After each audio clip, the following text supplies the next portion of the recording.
Good afternoon, everyone. Just give us a few minutes. We'll be starting shortly. Just gathering everybody.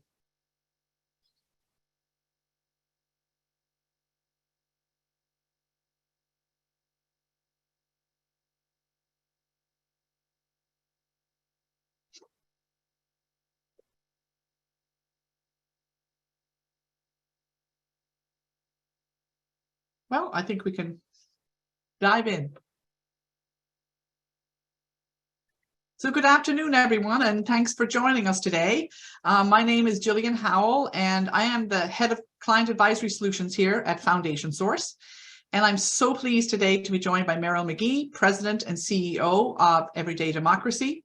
And Merle has joined me today for a discussion about moving the needle on democracy. And before we get going, let me also introduce you to Foundation Source, just in case anybody is not familiar with our firm. We are the nation's largest provider of management solutions for private foundations. We empower people and companies to create a better world with their philanthropy through our suite of services. And that includes administrative support, active compliance monitoring, tax and legal expertise, online foundation management tools, and philanthropic advisory services. Of course, we work in concert with financial advisors, many of you on the phone today, I'm sure, attorneys and CPAs, consultants, family office, and of course, individuals, families, and corporations, all to bring your visions to life. We're celebrating over 2 decades of service now, over 2,000 foundation clients of all sizes, and together with our clients, we've granted out about $7.5 billion in grants. So, you know, with the news cycle, I guess it feels endlessly negative. It's easy to get overwhelmed as a grantor, and there are so many questions. You know, how do you prioritize funding to address specific areas? How can you use your resources to make an actual impact? How do you get engaged in a real way to move that needle? Well, we're hoping that today you'll get some answers to these questions and also enjoy a stimulating and uplifting conversation with our guest, Merle, and who is both a pioneer and a leader in the nonprofit space. She's spent many years tackling these tough questions and offering guidance and tools to people to remain hopeful in the face of these trying times that we're in. So I'm going to hand you over to Merle to introduce herself to you and provide some detail on her background, her experience, and her expertise in this area. Merle? Wonderful. And thank you, Gillian, for the warm welcome. And thank you to Foundation Source for having me. So I'm delighted to be with you all. As Gillian said, my name is Merle, and I am really, struck by the moment that we're in at this time and the opportunity to serve as President and CEO of Everyday Democracy, which is really an organization committed to uplifting and empowering people to work and be in community with each other to solve community challenges, and also to do that very specifically with the racial justice and equity lens. My background is I came to nonprofit. I stumbled into it out of undergrad at the height of the HIV and AIDS crisis in America, and really began the journey of trying to understand not only how to be helpful and supportive to people in those circumstances, but to really understand how people ended up in the circumstances that they were in. And I took that and have taken that journey and that question with me over the last 25 years through youth services and racial justice and gender justice work. And so I'm delighted to be here and to be in conversation with you all. Thanks, Merle. So you've heard many years fighting along historically marginalized and excluded communities for dignity, racial, gender, and economic justice. She's helped build stronger communities through engagement and dialogue, which we'll talk a lot about today, with people from, diverse racial, ethnic, socioeconomic backgrounds and age groups, obviously, as well. So let's dig in and explore where, we as a nation in our commitment and our clarity and desire to continue this, great democracy experiment. So Merle, thanks for providing obviously details on your background. So I would really like you to bring to life one of those experiences that you and I had talked about before, specifically your time in Northern Ireland. as I feel that, I think it really helps us understand how people of different races and creeds can come together and understand and appreciate, I guess, the commonality of the struggle. So I have to say, when you and I first spoke about that, I struggled to see that kind of through line, right, between US-based African-American kids coming together with white Irish kids struggling with a kind of a religious war, if you like, at the time. But I know there is a through line. I get it now. And I'd love for you to explore that more with us and share, because I think the audience would be very interested. And I will say, full disclosure, I am from Ireland originally, so I am a little biased in my interest in this topic, but I do think it sets us up for the rest of our conversation, because I think some things it's not that obvious, I guess. Yes, thank you. And as you know, when we first met, I always love to talk about my time in Northern Ireland. And as you stated, I brought a group of young people of color from Central Harlem and Washington Heights in the Bronx in New York to study the history of sectarian violence in Northern Ireland, and to do that with other young people in a youth and cultural literacy exchange. And so what's really, traveled with me out of that time in Northern Ireland was, first and foremost, being struck by the appreciation and the affinity that the young people and the community there had for the US struggle for civil rights. And in particular, the African-American community that led that struggle. I think the other thing that I was really struck by was the cross-community organization's focus on civic engagement and social inclusion. And teaching the practices, right, of effective dialogue processes, including conflict resolution, right, to sustain transformation and healing over a window of time. And I still reflect on what I learned during that visit and truly believe and see it as a possible blueprint for addressing the current crises of democracy that we face today. Excellent, thank you. So if we look at this as a kind of a great example on an international level, we can also learn from each other. But the fact is, keeping this effort local can be just as impactful, right? Focusing on these kind of micro democracies are key to protecting our overall democracy. And I'm hoping you can unpack that a little for us. I do want to say one thing, and I should have said at the beginning also, for everybody that's on the line, there is a Q&A function at the end of the screen. And if you have questions, you can add them to that, and we will absolutely open up for questions at the end. So thanks very much for that. Thanks, Merle. Sure. Well, I think the first thing to note is that democracy happens in between elections, right? And it happens at the local level. And our goal really is helping people to practice interdependent decision-making in their everyday lives.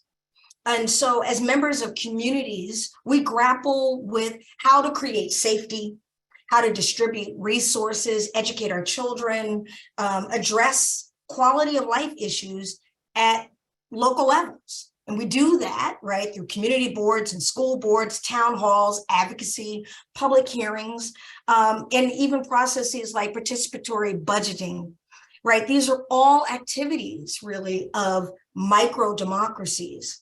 And these activities actually grant and can grant access to participation and strengthen our understanding of how, right, we can build action towards broader democratic processes.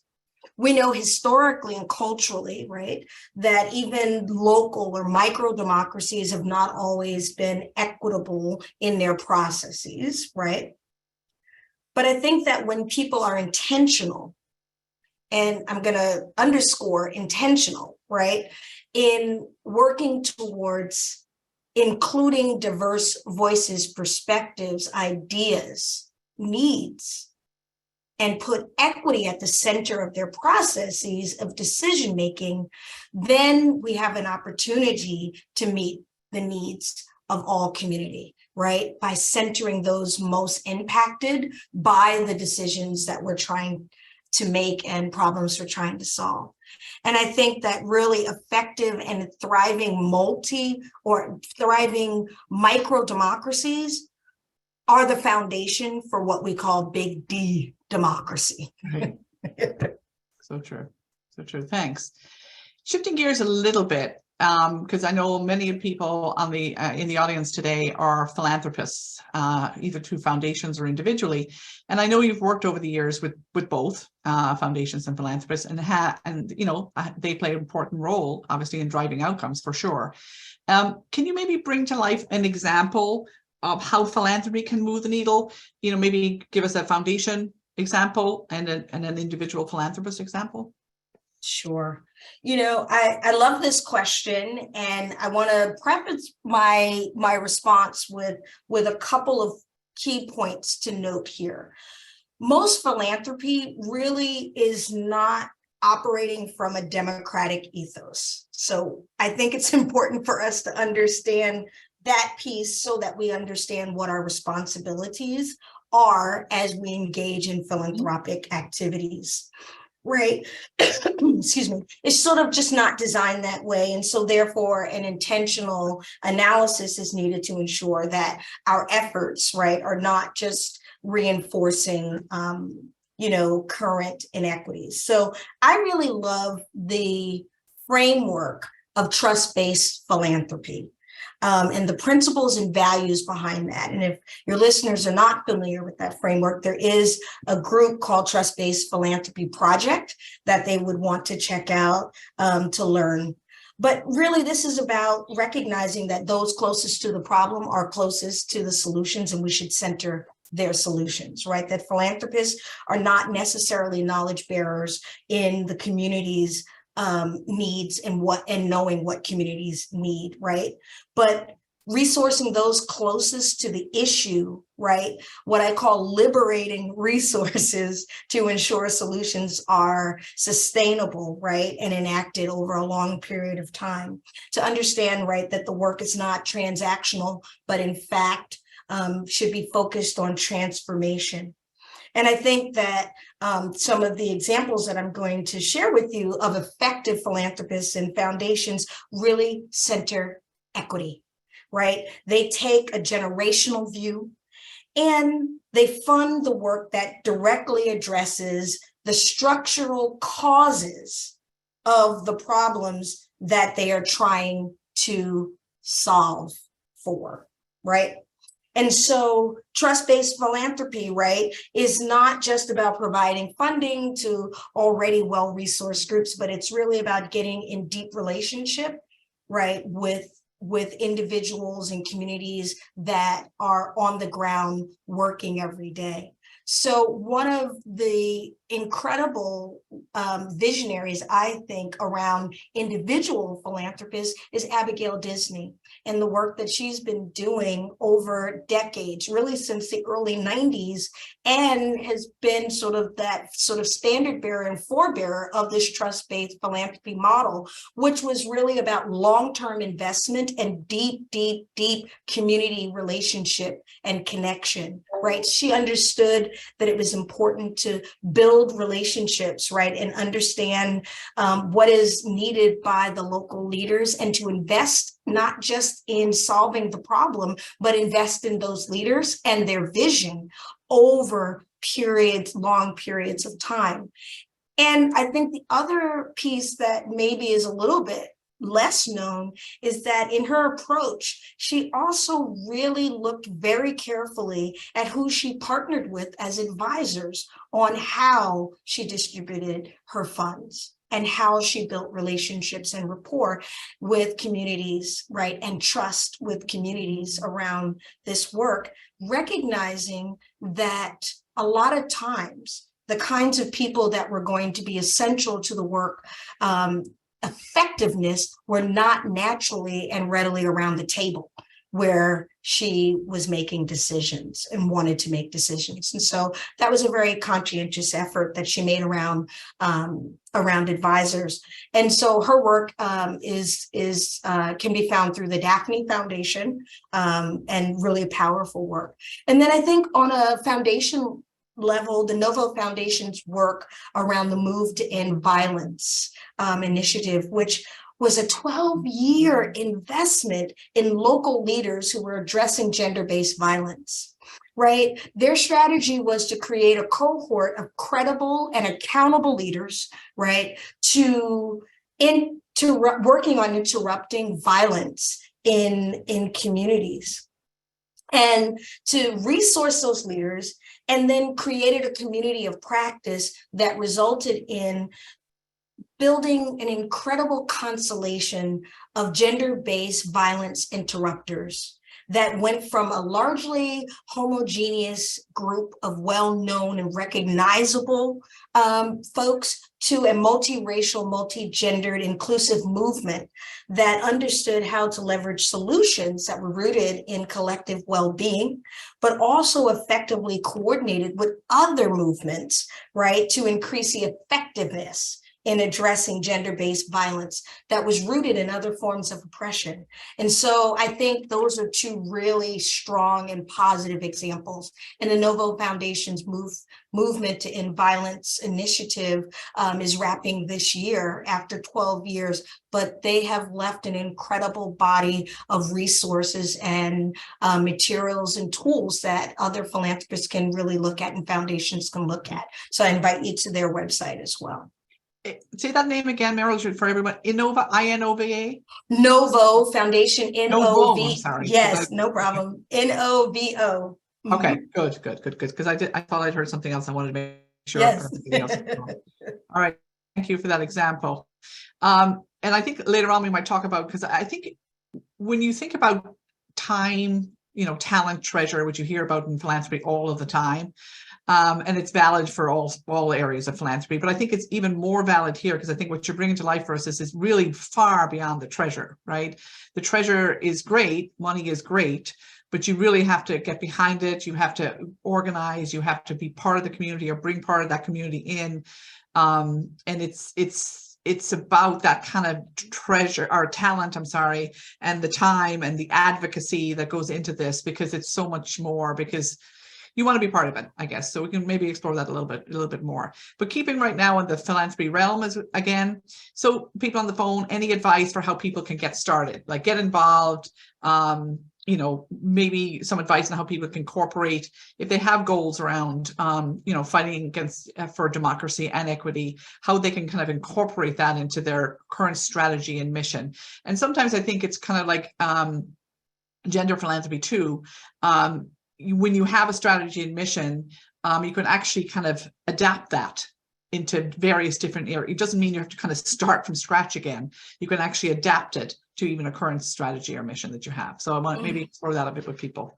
I love that. Adapt, grow, evolve, enhance, embrace. All of those things are possible, right? I think, as I was thinking about this particular question, the first thought that came to mind is probably the thing that people least want to hear, which is resist the urge to go for just the low-hanging fruit, right? Even though it does help to temporarily address or alleviate our anxiety, it is the long game that we have to really invest in, right? So I think, again, sort of this piece around building our personal knowledge base, whether that is through community or if you're getting started by reading a first-person memoir, just to find an entry point into the issue that you care about. But then I think that it's important for philanthropists and foundations to conduct an internal equity assessment, right? Look at and evaluate who are your partners, who are the people advising you, who are the people at your table, who are the decision makers. Ask, are the people who are most impacted and most marginalized, right? And in greatest need, are they involved in all aspects, right, of your philanthropic planning, and decision-making. Right. I think looking at, if you're looking for inspiration, these large foundations like Ford and Kellogg and Casey and Robert Wood Johnson that have really centered racial equity as a guiding principle, and Ford and Robert Wood Johnson has expanded that to include disability justice as a framework to enhance and shape their intersectional understanding of how to address issues that are important to that foundation's purpose and mission. I think don't go it alone. Don't go it alone, right? This is an opportunity to connect your strategy with other strategies and movements and groups and individuals that are working towards the same values and ideas that you have, that there's a collective power in working in partnership.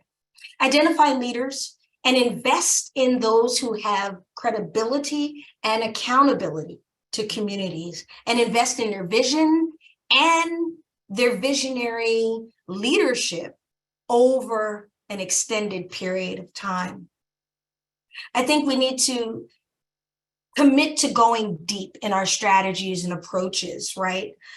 Not just broad proliferating of ideas or programs, but to go deep in our relationship and our connections, right, and our support.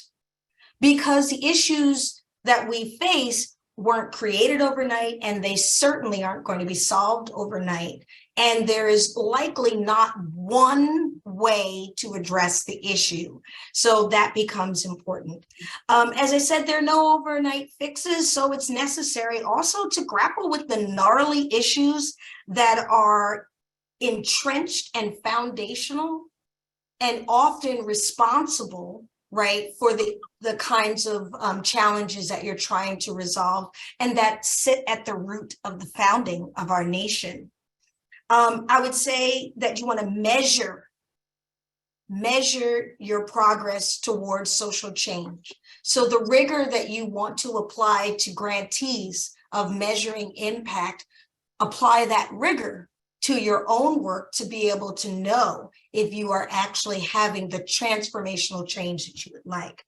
And then I think I would, invite you to do it quietly, right? To really lean into that, what I call the hip hop proverb, real bad boys move in silence, right? The power of being able to have influence and impact, right? But also to do it in a way that centers the communities and the community solutions. So those are some thoughts that I have around that question. Thank you very much. So I'm thinking measure is obviously important, getting engaged is very important, but also identifying those leaders and partners that you can align yourselves with. That's the key. I think that has been a theme through all of this discussion, and it makes a ton of sense because we just, there's a lot to learn in here. And I think you have to be knowledgeable and you have to engage the right people to do that. Maybe going into a little weightier area. How do you perceive, not that it's all pretty weighty in fairness, how do you perceive the current climate of democracy and equity? It's a big one.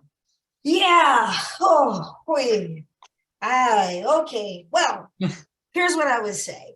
I think we would not be honest if we didn't say that our current climate really is one of intense and high-level pushback on democratic and equitable processes, right? We see that through the gerrymandering, the voter suppression, the intentional polarization, right?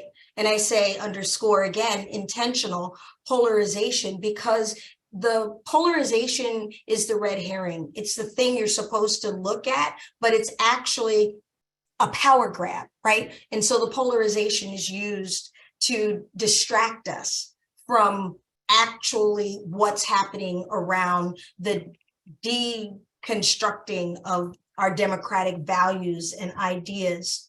I think that, what that translates into is groups begin to work in direct opposition to civil and human rights, right, through hate speech and intimidation and violence, and now even attacking the actual democratic systems themselves.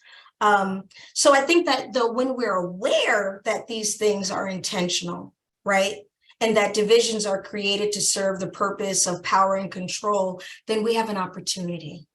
There are endless possibilities to re-engage in democracy. I think primarily and first and foremost at a local level, and then to bring that into the broader, right, big D democracy frameworks. We have to learn how to be in community with each other. So I think we must build community skills towards democratic and equitable processes, such as learning how to work in coalition with one another. Doing things like Dialogue to Change, which is an initiative that Everyday Democracy has, which is focused on helping people be in deep and meaningful and transformational conversation with one another.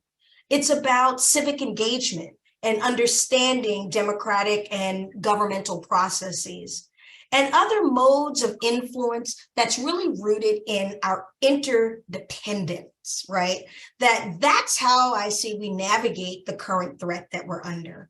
I think right now it's just really necessary and important to skill up our collective ability to be in meaningful, deep dialogue and learn how to have generative conflict so that we can traverse the most challenging issues that we face. So those are my humble thoughts on where we are. We have one quick question before we move on to because we're going to change course a tiny bit here. So keeping it where we were, what are examples of rigorously measuring progress in social change? Well, I think that always comes up, particularly in my experience inside of institutions. So a lot of people are talking about things like diversity, equity, and inclusion. And we know that diversity is a numbers game. It's categorical diversity. And we know that inclusion speaks to inclusion in some existing system or some status quo.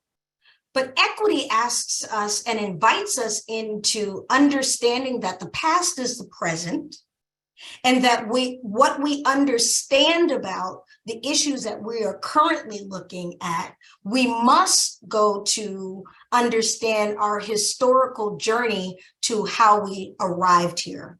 And equity invites us into two things. It invites us into addressing the issues as we see them today and redressing the issues and using that lens and approach to address the issues that we see today.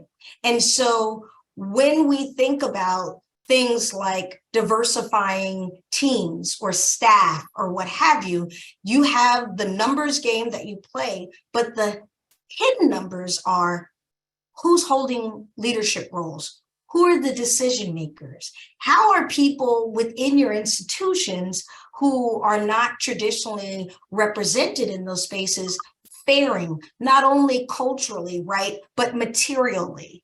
Are they paid equitably? Are they paid for the hidden labor and expertise that they bring to the work that you do because they are bringing the expertise of their lived experience with an analysis? So retention data, promotion data, all of those sorts of things are good measures of how you're making progress on equity. And then I think as institutions and organizations think about measuring those impacts within the context of their giving, they develop metrics along that line of thinking as well. Great. Thanks, Merle. We have one more question, and you just spoke about it, so I'm going to ask you now, if you don't mind, before we go on. Please say more about the concept of generative conflict. What does that look like and sound like? I think people know a little bit more about that. Sure. Generative conflict is truly the ability to engage in authentic and honest dialogue for the purpose of getting to a better place, right? It is the point that we are able to agree that we may not agree on a particular thing and move through and find a third way. So I think that that's a lot of challenge. We don't often face a lot of some of the things that make us feel uncomfortable, but if we can get rooted in an ability to do that, we have a better opportunity at actually leaning into the things that continue to be stumbling blocks for us as a nation, honestly. Okay, thank you very much. So shifting gears, it's just again, you mentioned about Everyday Democracy and your organization, but you just recently joined them as president and CEO. What drew you to them, and what's your vision now? How they can help move the needle? I love that question. Everyday Democracy. What drew me to Everyday Democracy is that the work that we've done, the work that I've done in my life, really sort of leads to this moment. And I think when we talked about the work in Northern Ireland that I did with young people, we did many projects like that.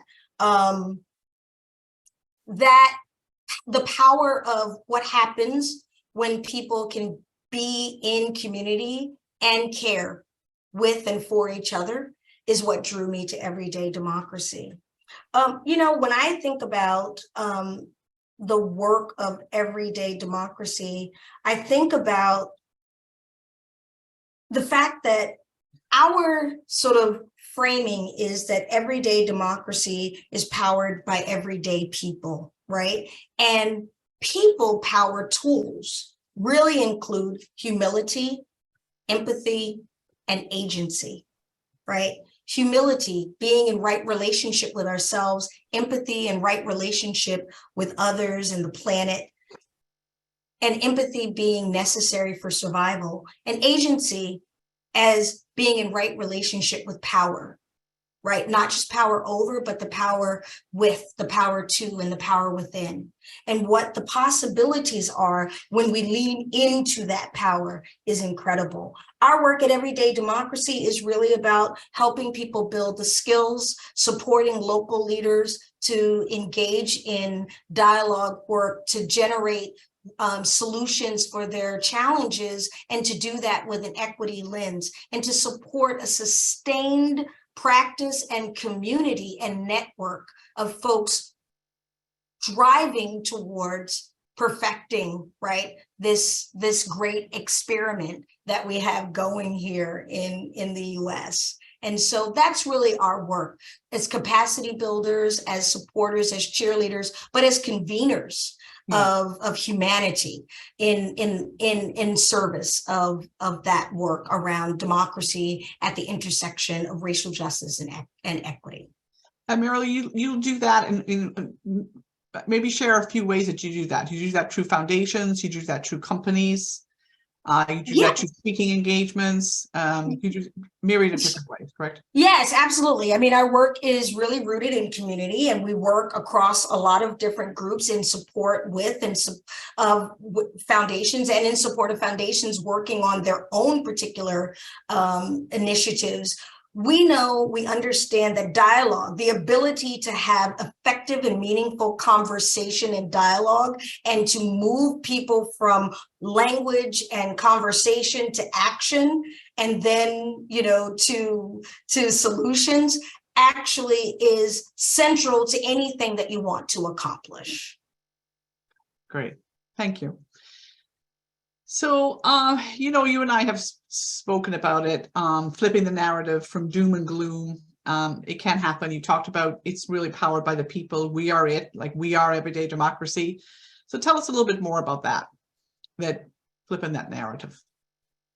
You know, our fates are tied. And that's the first thing that we need to know, right? Our fates are tied, but they're also not evenly experienced and shared.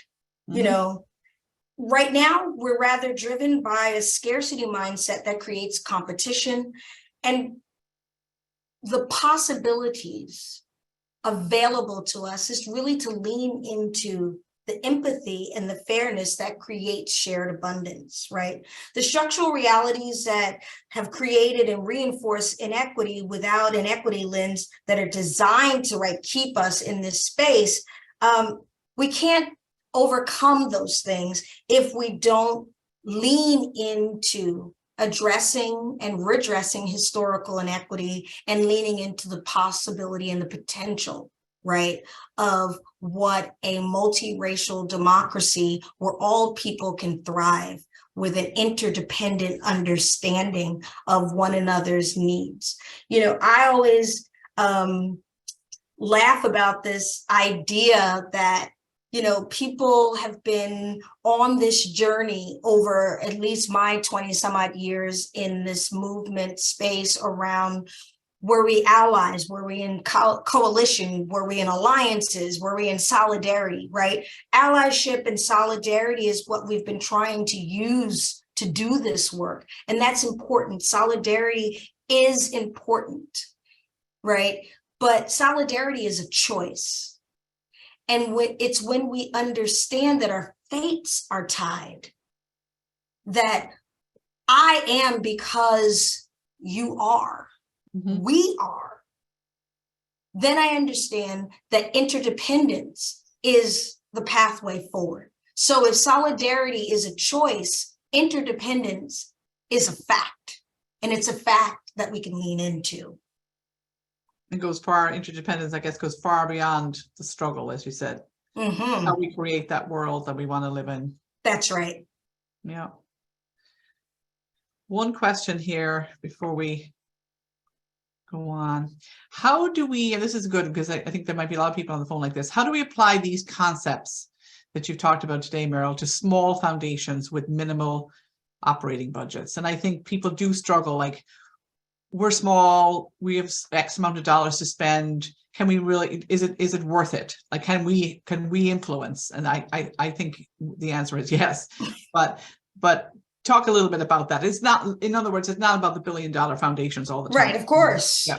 I mean, and I think it goes back to the point that I made about trust-based philanthropy and philanthropic efforts around embedding racial equity into your giving. Those are principles that any foundation, any philanthropist, any individual, right? We're all philanthropists in some way, shape, or form to the degree to which we give more or less. But, you know, any one of us can draw on those ideas around trust-based philanthropy, which is around being in relationship, giving over time, going deep, but that working on transformation and not transactional quick fixes is really the values and the principles of that work.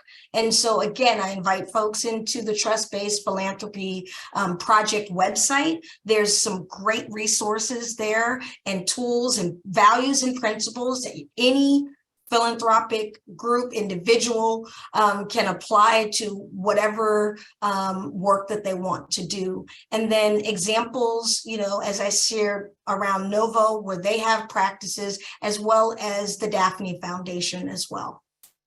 And I guess too, for small foundations, there's a lot to be said for obviously the local application there as well, because you get to know your community, you get to know your partners and your leaders there. That's really how you can be an advocate with them. It's all about that partnership, I would imagine. Absolutely. Yeah. And the last comment I'll make about this is I'll reiterate, don't go it alone. Right. Right. Tie your strategy to other people's strategies, embed and connect, right? And work as a network. And weave a network of support for the issues that you care about.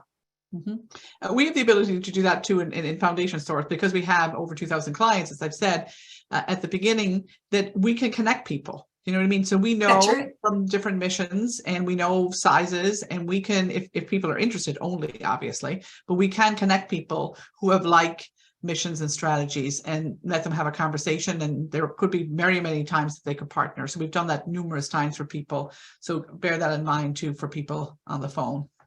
Well, there's that proverb, right? If you want to go fast, go alone. If you want to go far, go together. Like it, like it. So you are one of the most positive people and hopeful people, even in the kind of facing some of the more brutal facts of today. And I think I'm certainly interested in hearing this from you, and I know hopefully the audience will be too, but wisdom on how we actually can also remain hopeful, because there's a lot of the doom and gloom as we talked about, but there is hope. And share some of that wisdom with us. I think it's about root. What are you grounded in that allows you to be able to root your purpose and then your actions in something larger than yourself? I know that I am a living example of what happens when people maintain hope, right, in the face of the brutal facts, but work tirelessly for the benefit of future generations without ever truly knowing, right, what would come to fruition. And I think that we have to build for generations to come. We need to make decisions now, as our Indigenous elders and community members tell us, for 7 generations ahead. And so what's more hopeful than the future? Right? And shaping and supporting the future and those possibilities. No one looks a baby in the eye and go, well, I don't have any hope for you, right? That future, that promise, right? Possibilities. And so I think it's really important, though, that we're rooted in understanding, right, who we are, where we come from, and tying that to our purpose and living and gathering and finding our community of folks to help us live out that purpose. So that's how I stay hopeful. Thank you. Thank you very much. And we can open it up for more questions. Everybody on the phone, feel free to put them in that Q&A box there. I guess as we're waiting for a question or two, hopefully, to add to the others, maybe just talk, like people, we've talked about it already in many ways, but there are just challenges. What are kind of like the main challenges and I think if you could do it through a philanthropy lens, that people need to not go it alone, obviously was very clear. But what other ways or what other things are key challenges that people are going to face? Do you know they're going to face them, and how maybe they can overcome them? I think one of the key challenges that often I'm on the nonprofit side, and I've always been on the nonprofit side, right? So I think one of the key challenges that folks engaged in philanthropic activities may not be aware of that they have to overcome is building trust, right? With the people who you are working to support, that it is not necessarily assumed trust, largely because we understand that there is embedded a power differential. Mm-hmm. And so I think that one of those obstacles to first address is, how do you build authentic, deep, meaningful, mutually respectful, relationship that's not rooted in people telling you what you want to hear because you hold capital that could be transformative. Mm-hmm. So it's just really moving beyond that treasure. You have to do that to make an impact. That is an absolute thing. Yes, the relationship. I think people might be raising their hands, and I apologize, but we don't have the ability to ask to take the questions live. So if you have a question and you've raised your hand, could you just maybe type the question in the Q&A box there, and we will answer it. I did see a couple of those. And if people aren't comfortable with that, that's okay too. Oh, here we go. Are you seeing any trends within the community foundation arena? That's an area we haven't touched on really, regarding racial equity. And do you see community foundations taking the lead to create substantive and sustainable change in communities? Good question. I'm sure you've worked with them as well. Yes, no, I have, and I'm trying to see if there's a particular distinction there, right? I think the power, right, of community foundations is that they really operate at a local level and they're committed, right? And so again, they have deep knowledge and commitment to the local communities that they serve. I think I wouldn't necessarily say that I see that trend is being driven by one particular area of philanthropy, but I see that there is a collective commitment that is a growing commitment by the various areas of philanthropy. So, corporate to family to traditional foundations and community foundations, to leaning into what does it mean when we apply an equity lens to understanding the issue that we face and the strategies that we use. Mm-hmm. So I think that this has been incredible work that's been building over decades. And I think that, the philanthropic world has really caught a fire around this. And I think that they're sharing ideas and approaches, right? And cross sphere, activities around how to accomplish that in service of supporting local leaders, local groups, nonprofits, coalitions, and alike. And I think too, and I'm located in Hartford, Connecticut, for people on the phone, and Hartford Foundation is so huge here. It's one of the 11th, I think it might be the 11th or something, largest in the country, even for the size of our community, which is quite small, but it was founded by very wealthy people over many years ago, over 100 years ago. And I see them as real leaders in this space. You know what I mean? I see the work they do. Personally, when I worked with, in my prior job, I was very close to the work that they did. So when you talk, I think, Merle, about partnerships and finding those leaders that you want to align yourselves with, coming from a philanthropist perspective or a family foundation perspective, I think community foundations play a huge role and can be very, very educational. And can share a lot of real knowledge about, like you said, because they're embedded in the community, and especially ones that have been around a long time, they understand and they listen and they commune with people. And so I think they can be really tapped as those leaders and partnerships if you're looking for help, because I think that was a really good message throughout this, was don't go it alone. You don't know enough, and you need to know exactly what's going on in the community. And I feel community foundations are huge there and play a huge role. Thanks.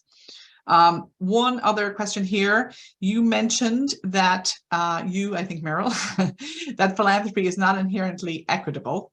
Yes, you did make that point. Do you have any suggestions about choices and grant strategies that donors can make to increase diverse voices?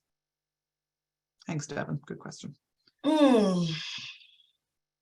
I mean, I think it goes back to who's at the table, right out the gate. Who's at the table, helping to shape the understanding of the issues that you want to address and the strategies and approaches to how you want to address those issues.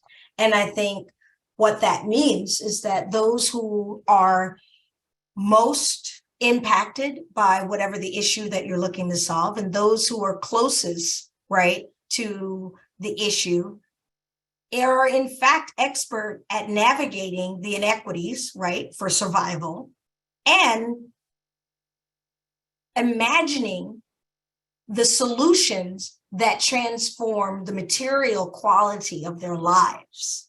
And so that may look like direct and should include direct community connection, but also finding people who are credible and accountable leaders, translators, advisors, right, within the community and to the philanthropic community is important. You know, I think that really helps to shape how you have an opportunity to have an impact. But it's really about centering those most impacted, not only their expertise and lived experience, but also their solutions. And I can't say this enough: liberate the cash, liberate the funds. If you think about it in that way, right, that's uplifting to me. This idea that we're engaged in a process of supporting deep and meaningful work that can transform the material quality of folks' lives.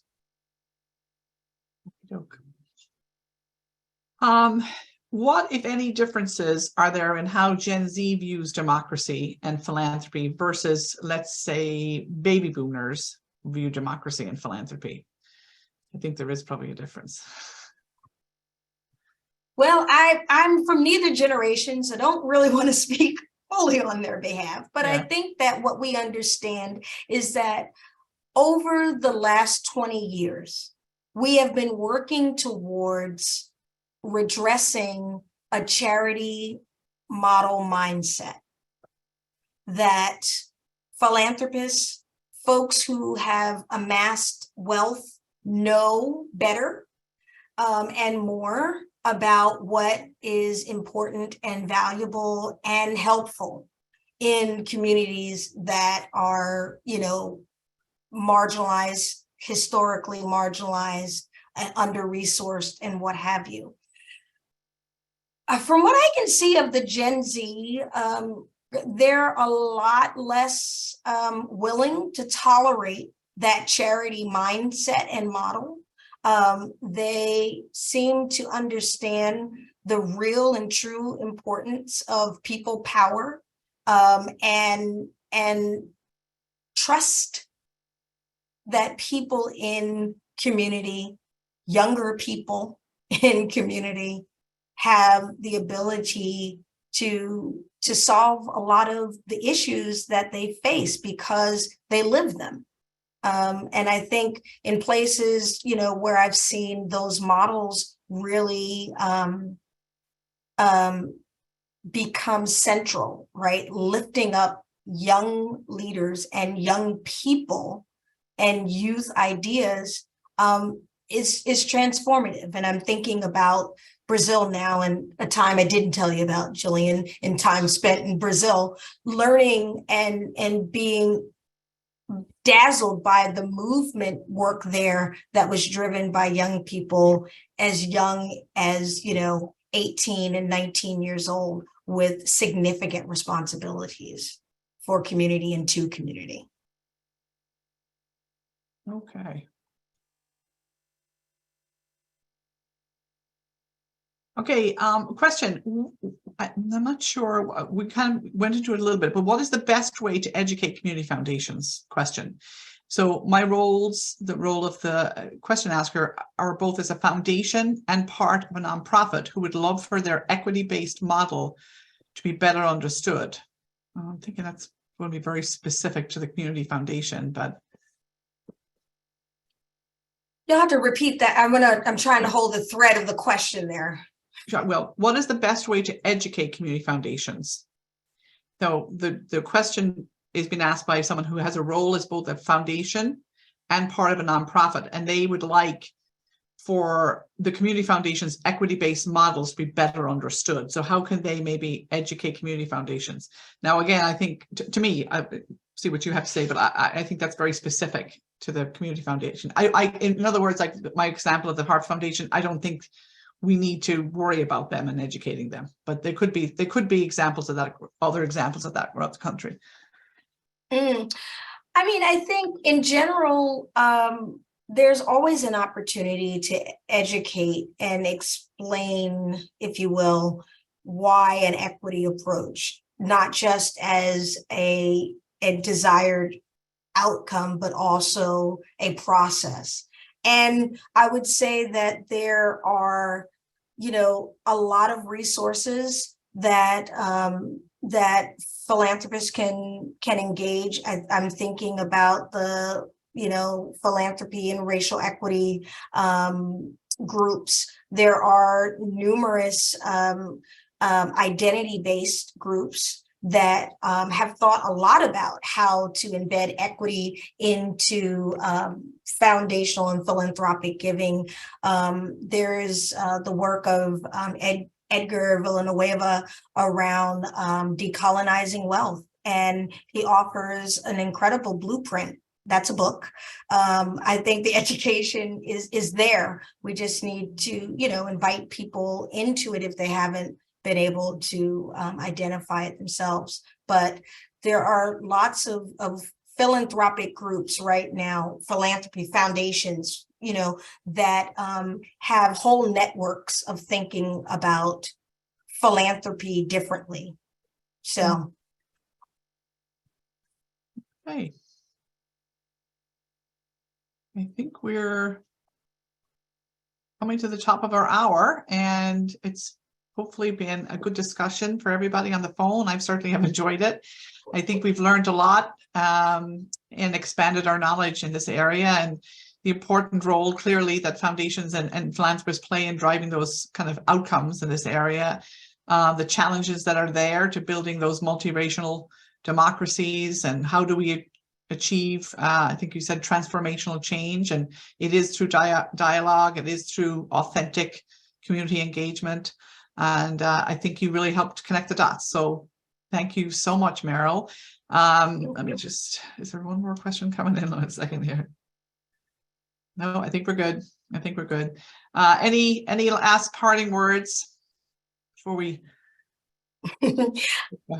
I believe we get in where we fit in, and we play our position.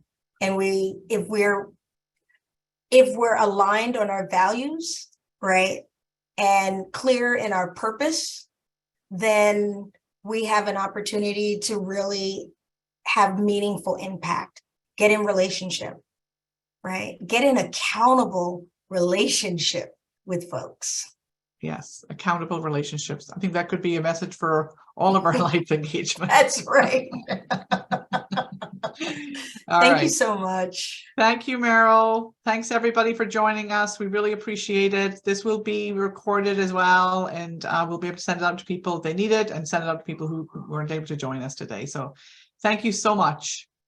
Thank you. Take care. Thank you.